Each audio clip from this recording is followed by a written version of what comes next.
you look like. So what governing body did you have to go through to be certified? England basketball. Briefly, could you tell me about your experience to achieve your qualification? Wow.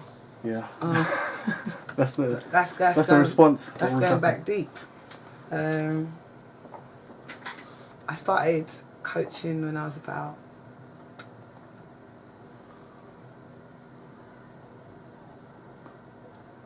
going back now. Until I was about 17 years old, I started coaching. Okay. And I did they never had level 1 then. Yeah, I see. You had to go straight into a coach 2, what they call a coach 2 now. Okay. And it wasn't sort of like, you didn't get it quick, you had to go like 6 weekends and go on courses, and we had to travel like down to Wembley, and we were in these little small gyms, and we had a guy called Branny Bazzani, who I don't know where he came from, but he wasn't English, and he took us through our coaching qualification, and you had to, and he gave you all the coaching prompts. He gave you all the coaching prompts, and then then we had to write up lesson plans, and we had to coach a team. You couldn't get your coaching qualification unless you actually coached a team. Okay. You had to coach a team, and then you had to then do a self-analysis of your sessions, and then of your games, and then you had to bring it back to him during one of the training sessions on the weekend, and he'd analyse it and break it down with you and talk to you about, well, what could you have done to improve that, or where could you, what activity could you have done to help the players that are weak on their layups, and things like that. So that was just for coach 2, and then level 2, what it would be now. Yeah, what level 2, and then I had to do another one which was like 6 months.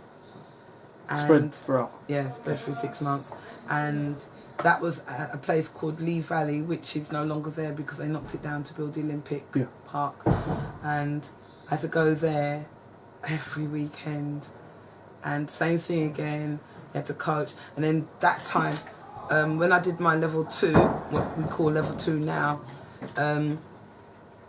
I was under who used to be my teacher, him, Alan English and Jerry Meredith. And then when I got my coaching qualification, I started coaching on my own.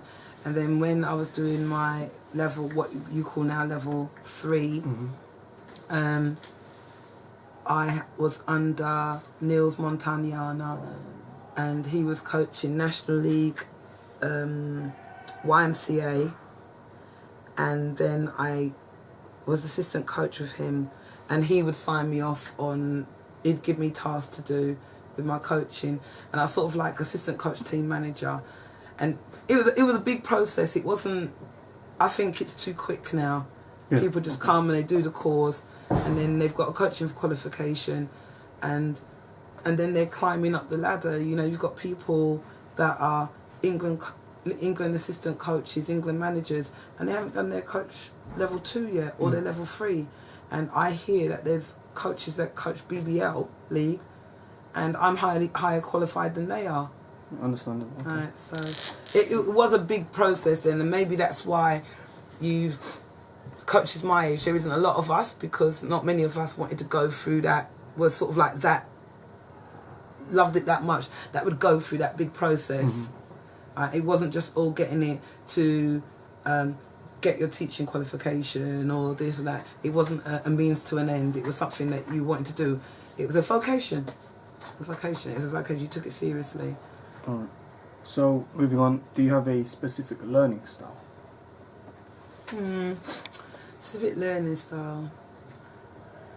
I'm very much into the kinesthetic learning style. I mean, there's a lot of VAK going on all the way through. All right, it's visual, it's audio, but it's more kinesthetic. Okay. All right, that's just you personally. Yeah, just me. Right, some coaches like to talk. Some coaches don't talk. They just show it to you and then you just go and do it. Right, but I will verbalise it, and I was like, I'll verbalise it while it's being shown, so that the kids get it visually, and then I think they learn better by actually going out and doing it. Okay. Right, because some people go, oh, can I just watch for a while? Can I just watch for a while? Yeah, you can watch. I said, but you might as well go and do it, because if you don't go and do it, you're not going to know what it feels like. So. All right, so just to explain to you briefly, formal coaching education nowadays is where it's intuitive. So there's a classroom base and people learn guided learning. And what is known as informal learning is what you're describing more as is the practical side. So with reflection... Informal learning then, isn't it? With reflection, assuming you reflect and you know how to reflect, do you reckon reflection is an effective way for coaches like yourself to learn? Yeah. Yeah? Okay, so how do you feel about reflection personally? Because you get some people who are, I don't know. But you see, the thing is, right, because I'm old school now, and all through the coaching scenarios that I've been through, they've shown us all different ways to look at your coaching. So like I say, I learnt it old school, but I've had to go and adapt. Yeah.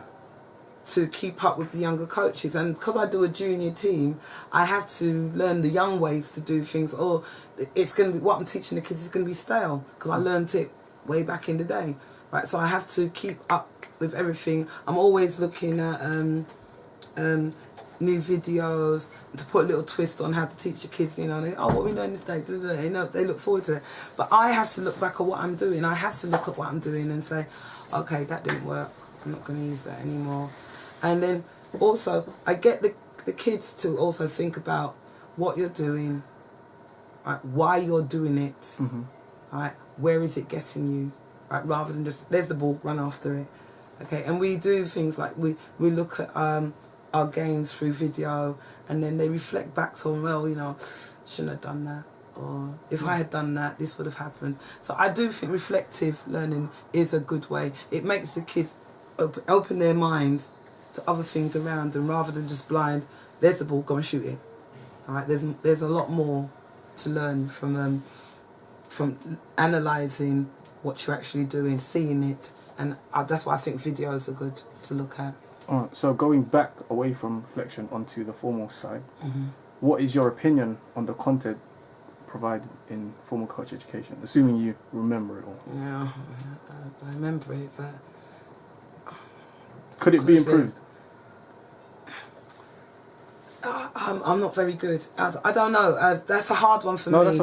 It's a hard one for me because I'm a very kinesthetic person, and I find it hard to sit down in a classroom. Yeah. And even when I was at uni, I find it very hard to sit down in a classroom and listen to people talking to me, and trying to visualise what they're actually saying. I mean, I can do it for a while, and then my mind starts wandering. Okay. And I start thinking about what I could be doing on the court or somewhere else. So my concentration span isn't very good. So I really don't like the formal way of learning. So because I don't like it, I don't use it, because I live by the philosophy, I wouldn't ask you to do anything that I wouldn't want to do. So because I don't like doing it that way, I don't do it to the kids. Yeah.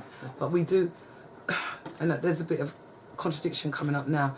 I do classroom sessions, but I try to limit it to them being in there for a long time. Right? When I went to America, and they had classroom sessions, but it wasn't for too long. It was for like an hour, right? And those are classroom sessions. And when I do regional performance centre, I actually do an hour of classroom sessions, right, where we have to talk to them about. But I don't like it. I don't like it. So we have something in sport called neophytes, or what we like to refer to as the young coaches, so novices. What do you think of formal coaching for the neophytes? Do you think it's beneficial? This is just for formal. No, yeah. I find classroom taught coaches, I haven't met any I haven't met any that I haven't found obnoxious, right? Because they come out and they start sprouting facts and figures and this and that and this and that and this and that, and basically you haven't spilled any blood on the court. Yeah. So you can't be telling me, oh, you should be doing it this way, you should be doing that way, you shouldn't be doing this way. If, you know, you tell me something and I can put it to work on the court, then I will listen to you. But it's they come over. I haven't met a lot of them, but the ones that I have met, they come over and they start saying, oh, well, we're going to do this and we're going to do that and we're going to do this and we're going to do that. And it's like, have you actually tried this out? Yeah. Because basically you're just talking about what you've seen on the whiteboard and what you've put on paper and pen, and you haven't actually tried it to see if it actually works. Is your clientele going to go with that? Right? Paper and pen is good. I've got loads of books. I've got piles of books. Right? But the piles of books are somewhere else, and then once in a while I go my book and I go, oh, I remember I used to do that. Yeah, I'll use that. I'll bring that back in and I'll use that. But you know, there's more stuff in those books that I don't use than what I do use. Okay. Right? I just find war on the court. Okay, cool. So informal. Yeah, moving on to informal. That sets you perfectly up. So it seems that you are aware and self-aware coach. Yeah. Yeah. So what is your opinion in general, in generic terms, on informal coaching, and why do you think it's effective? I like informal coaching. It leaves. You can be spontaneous. Yeah. Right. Not everything goes to the beat of one drum. Right. And sometimes your players are going to come in and they're not going to do what you want them to do. So you can either say, like an informal coach, you've got it all written down, and I'm going to do A at 9 o'clock, B at 9:15, C at 9:30, and it all falls to pieces. Now, I'm very good at moving with the flow. Right? So when something isn't working, okay, we'll knock it on the head. And I'll say, okay guys, alright, we didn't get it this time, maybe we'll go back to it another time, and then we move on. But when I move on to doing basically the same thing we've just done, but a different way. The kids don't realise. Yeah. So I still get what I want out of them, they just don't realise I've just changed it around. But I think that takes experience, and that's why with informal coaching, once you've got it written down, and if you go verbatim as to what you've written, what you've learned, okay, you haven't got that the room to manoeuvre. You haven't got room to manoeuvre because you've got it there and you're going as per. Right? That's why I'm more informal than formal, because I like having that room to manoeuvre, because you never know what each session's going to present to you. You don't know how many people are going to turn up. You know, you've got your lesson plan written out, or you've got your session plan written out for 12 players. Suppose you don't get 12 players. Like today, I took the girls for a training session. I wanted to do this move and shoot drill. And right at the beginning, I only had 5 players. And I had to break them into 3s to do the move and shoot drill.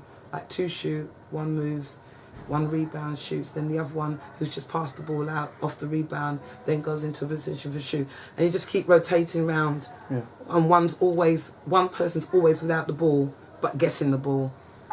So then I had to adapt, and we had to do a completely different drill until more girls showed up. And then I went and did the 3-point shooting drill. So, you know. Yeah, it doesn't sound like improvisation, it sounds more like practicality. Yeah. Yeah. So, speaking in hypotheticals, if you were a director, what order would you have coaches learn? How would I teach coaches? Obviously, they got to learn the basics. The coaches have to learn the basics of the game. Okay. Right? So they have to know about dribbling, shooting. It's so annoying when players come to you and they're like 15 years old and they just haven't got their basics yet. I've got to go all the way back to when I've got under 12s that are better than this kid because, you know, so that's so annoying. And they've been coached, but they just haven't been coached correctly. So yes, they'd learn basics, they'd learn the basics of the game, they'd learn the rules of the game, because I don't think you should be coaching, especially juniors, if you don't tell them the rules, because the kids have got to learn how to play to the rules, right? And then I'm not too bothered about the X's and O's, right? But I'm talking about junior level. I can only talk about junior level because that's what I coach at. Senior levels, right? That's when they start learning about pretty patterns and where to move people on the court. Whereas with junior levels, I don't think they need to know pretty patterns. Yes, especially under 13 and under 14 level. I mean, some coaches do it, some coaches don't. But I don't think it's a necessity. So it would be basically basics, and working your way up. Right? But I am talking about junior level. I don't know, senior level. You've got to have more knowledge than the players, right, so that you can tell them, okay, yes, I can see you can dribble, but what if you did this? What if you did that? Okay, to help them improve, because the older players don't think that anybody can teach them anything because they know it all, right? So you've got to have a little twist on you, a little edge. All right. So just to conclude, 2 final points. Are there any critiques you would like to convey about coaching education as a whole? Yes. One, I think that the new coaches that are coming out now, are too formal. Okay. And also, they don't know enough about basics to be teaching junior kids. Okay. Right, and not all of them, but the ones that I've seen, they sort of like, they've played basketball before, so they want to coach basketball, right? But some people aren't suited to coaching basketball. Just because you're a basketball player doesn't mean that you should be a basketball coach, right? Some people aren't suited to it, and when they don't want to play no more, they think, okay, then I'll be a coach. Sometimes it doesn't suit certain people. It doesn't suit them at all. And I also think there's too much paperwork courses for the coaches to go on. Like, you have to go and do, not that I disagree with them, because I do see the sense in them. You have to go and do child protection, child safety, first aid. First aid I agree with. There's another one, welfare. Yeah. So I was thinking, well, child protection isn't that the same as the child welfare? Yeah. And you have to have this officer and this officer and this officer in the team. I understand what it's all about, but you know, when you're trying to run a club and you haven't got all those bodies, that person becomes one. As in, I'm not the only child protection person in the club, but I am the child protection, but there are other people. I'm not the only child welfare officer, but I am the child welfare. There are another 2, right? And it's just a lot of courses to go on. And it's not so bad when you go on the course, but then you have to go on it in the next 2 years or the next 3 years, or, you know, it's always repeating. So I if you don't get a conviction or anything like that, I don't think you should have to go and renew. Yeah. That, I think it's too much repeat. Okay, that's cool. So overall, what do you feel is the most effective approach for a coach to learn? I can only talk about myself.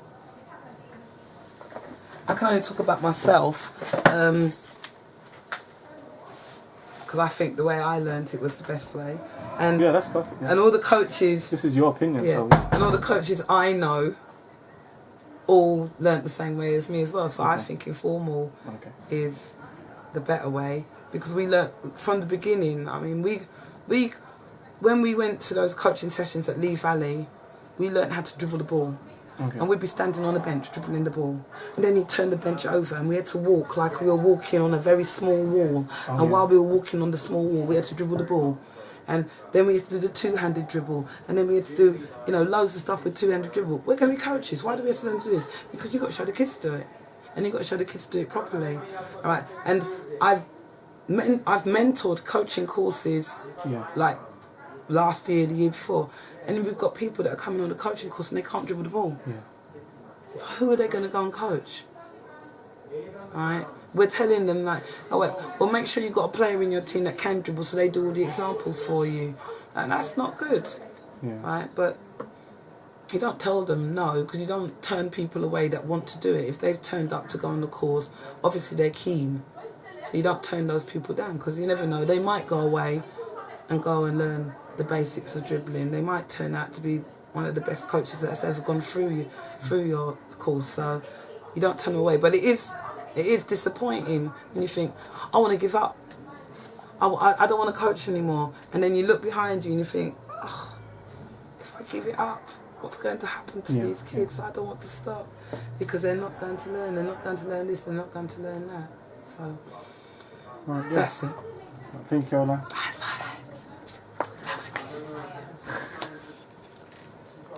Like right.